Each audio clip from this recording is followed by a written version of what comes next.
Hey, welcome to the show. So before we get started, we here at Yogi's Garage, we're trying to promote our channel. And in doing so, we're looking to reach certain milestones. And in that case, it's subscribers. So if we can reach 150 subscribers, we're looking to give away some free merch. And in this case, the merchandise is a Gearwrench Prybar. And it's not just any Prybar, it's got a very unique feature. Check it out. This particular Prybar has an adjustable ratcheting head on it, which allows you to pretty much get an unlimited angle on anything you're trying to pry on. It's got a really nice feature, and we're looking to give one of these away. If you like the video, please subscribe. If you leave a comment in the video when we reach 150 subscribers, we'll randomly draw from the people who comment, and I'll hit you up on private message to let you know you're a winner. So all you gotta do is watch the video. If we reach 150 subscribers with your help and you comment on the video, you'll be randomly entered. It's pretty simple, right? So if you have any more questions, guidelines are in my description. Good luck and enjoy the show. Previously on Yogi's Garage. I did my final exploratory surgery on Olaf. Sadly, there's really nothing more I can do with this car. He's suffering from a catastrophic oil pressure problem. That's a fatal flaw in these 2007 Audis. Go to Harbor Freight, I'll get an engine puller, and we'll try to fix him. I won't let my loyal subscriber down either. And now, the continuation of Yogi's Garage. Ratchet. Sweat. I'm losing him. I'm losing him. Olaf! Olaf!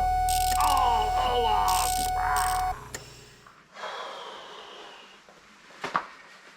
Hi, welcome to Yogi's Garage. I am Michael, aka Yogi. Welcome back to Project Olaf. For my loyal subscribers, you know where we are. For those visiting for the first time, you're in for a treat. I have been very busy. I've taken apart the motor inside of my 2007 Audi A4 2-liter turbo. As you can see, I've got the engine block here, I've got the crank on the other side, and all the rest of them somewhere in between. So there's not really much left of Olaf other than a body and a differential, and that's about it. I've got all kinds of things that I'm working on. What did I find? Well, I did find the problem with the low oil pressure, and that's what we're going to be talking about on this episode. So I'm going to be bouncing around a little bit because I didn't find or attempt to find the low oil pressure problem with Olaf here until after I had torn down pretty much the whole top of the motor, including the cylinder head. But I did find the problem exactly where I thought it would be.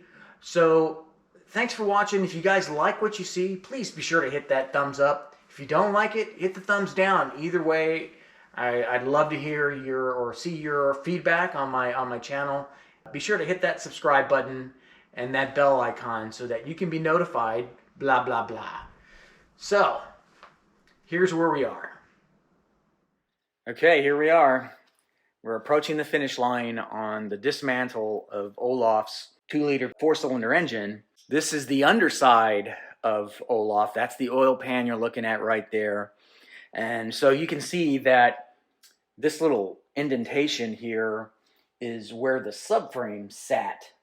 So you can see why I said to myself, there's no way I'm going to lie on my back for weeks at a time working on the underside of this thing when I can just slap it on an engine stand like this and accomplish pretty much the same thing, but from the comfort of my seat over there and some beer and whatever. So I'm not rolling around because getting up and down just sucks. One little challenge though, not much of one, but this engine mount bolt you see here sticking out is actually bolted to the back side of the oil pan as well. The oil pan goes all the way over here, so I have to disconnect that. I was hoping I could get it on one of the ones that had a sleeve in it, and I pulled the sleeve out and marred it up pretty good, but and it wouldn't reach. So I have to take this bolt out, and the engine is going to be sitting on 3 bolts rather than 4. Shouldn't be a big deal because most of the weight that's on the engine is from accessories and mount points and all this other stuff. So the weight of the engine is way less. It's maybe around, if I had to guess, I'd say around 100 to 125 pounds in its current state. This last little challenge that I have is this is that bolt that I had trouble with getting it off. It's completely stripped off, and I can't bite into the outside. So I have, I'm going to order a bolt remover tool and take that out. I'm going to replace that bolt, obviously, so that's required. So anyway, I'm going to start taking off all of these bolts off the oil pan and get it going. So here we go.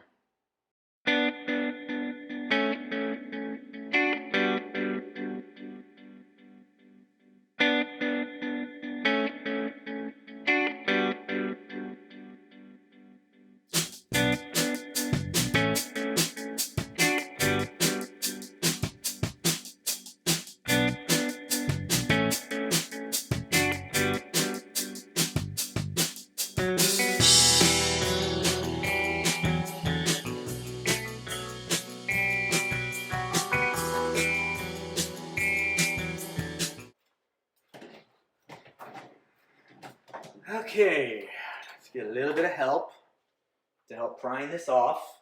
There's a good pry spot here. What I'm trying to avoid is marring or damaging the oil pan at all. And when you lift it up off it, it's sitting on a gasket. So let me zoom out. Okay, so it's sitting on a gasket, obviously. And what you don't want to do is pry it up all in one spot and warp the dang pan, because then you got to replace it. So you got to find like a real strong point to put your power on. And this is obviously a no-brainer because this is sitting on the back where the rear main seal is, and it's extremely thick aluminum, so less chance of warping. To be honest, aluminum oil pans are way less susceptible to warping than the new plastic or whatever they were using in the newer B8 Audi. So I'm just gonna, give this a little bit of a pry. This may not be strong enough for what I need. So let's go to plan B. Let's go with my second one. I don't want too much leverage. These things are awesome. I've been showing these off lately. They've helped in many ways, but it's an adjustable pry bar. See? So I can just come in here and just put a touch, and I'm feeling the gasket coming loose. A couple of other places I can hit it. And that, of course, is the engine stand. Let's see. There we go. Okay, so that's a good sign. Okay, we're free here. It's like the bead of adhesive is off. Okay. So the moment we've all been waiting for, well, the moment I've been waiting for is what is causing the low oil pressure.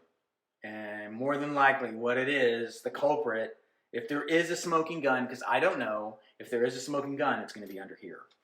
So let's get it off. I'm so nervous. Okay.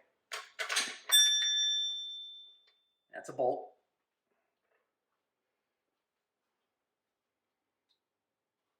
Okay. I'll set that down just for a moment. All right, this is your oil pump right here. Balance shafts, which is another culprit. And then underneath here is the connecting rods to the crank and the pistons. So just looking at it, I see a lot of debris in the oil pickup, but nothing too severe. Let's take a look. Okay, so this is the oil pickup, and I'm going to remove it here in a moment. But all those little specks in there are clogging up the pickup. This may be it, folks. I'm going to take it out, and I'm going to put it on my workbench, and we'll get a really good look at it. So here it is, folks. Front and center. This is the smoking gun. All of this gunk in here is basically sludge. that over the years, again, this motor has 141,000 miles on it, but the sludge you see here is just constant build up, and there's a lot of it on that mechanic's pick. So I managed to scrape out a lot of it just so I could investigate it and inspect it on a shop towel. But as I continued to scrape with my mechanic's pick here, I just kept scraping more and more layers off of that thing. So it may not be completely clogged, but I can tell you that it's clogged enough to throw low oil pressure problems after the motor warms up. So this is certainly a good sign for how to resolve the low oil pressure, but now we have to figure out what kind of damage was done to the car. So this oil pickup will not be going back in the car. I'll be replacing that with the new the new version of this oil pickup has a secondary oil pickup on the side in case of freezing or clogging like what's happening here. This is the inside of the oil pan where that oil pickup sits, is right around in this area. So you can see that there's, and it's not stuff that's caked on the oil pan, but it's more of a floating debris that's in the bottom of this thing. Let me zoom out a little bit. There. It's in the bottom of this thing. So, my initial guess would be that oil is getting pulled in, dirty oil with debris like this is getting pulled into the oil pickup while the engine's running.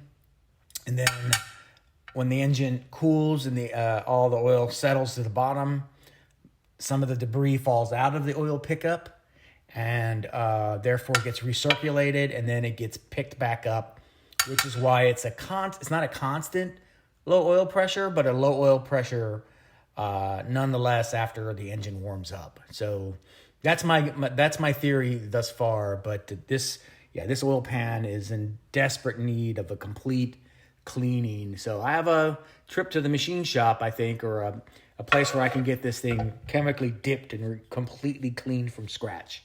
That's the plan. Wow, who would have thought that such a simple little piece of metal could cause so much damage to a car?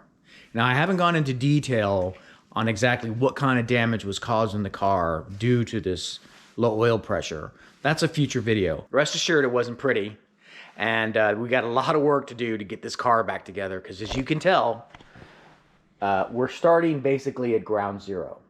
So here's what I'm going to do in my next video. My next video is going to go over a high-level engine teardown. It's going to have a lot of time lapse in it, and it's going to kind of go over the main components of an engine, like the cylinder head, the timing mechanism, the intake side with the oil, with the fluid side, the exhaust side.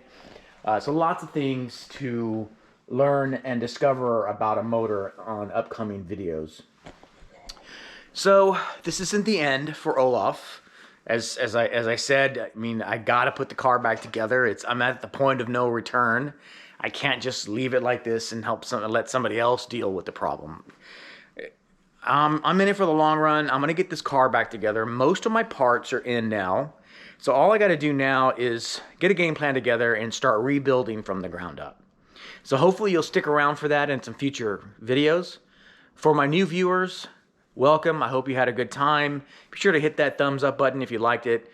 Thumbs down if you didn't. I'm looking for some feedback. For my loyal subscribers, I'm talking to you, Linda. Thanks for watching. We'll see you next time on Yogi's Garage. Yo, microphone check, make it a microphone check. Give it a microphone, I make it a microphone dead. Don't step to me, newbie, I could truly be moody. I could have played the French in the movies. I've been a part-time shadow cat, part-time. That is not a guy that I would ever want to try to battle rap. Snap, crackle, pop, mind fried to a crisp.